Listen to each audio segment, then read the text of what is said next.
So మనం apply చేయడానికి వెళ్ళే ముందు మనం మస్ట్గా రెడీ చేసుకోవాల్సిన డాక్యుమెంట్స్ ఏంటి అంటే here the first document is certificate verified by the head master mentioned in the details of the candidate in prescribed format and second one is photograph, third one is signature of parent, fourth one is signature of candidate, fifth one is Aadhaar card or any residential certificate.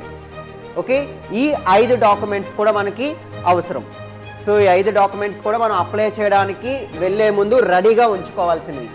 అయితే ఇందులో photo అనేది మీ అందరికీ తెలుసు, మీ అబ్బాయి యొక్క passport size photo. ఆ photo అనేది మీరు రెడీ చేసుకొని ఉంచుకోవాలి. 2 ఫొటోస్ ఉంచుకోండి, ఒక ఫోటో అప్లికేషన్ మీద పెట్టడానికి, ఒక ఫోటో స్కాన్ చేయడానికి.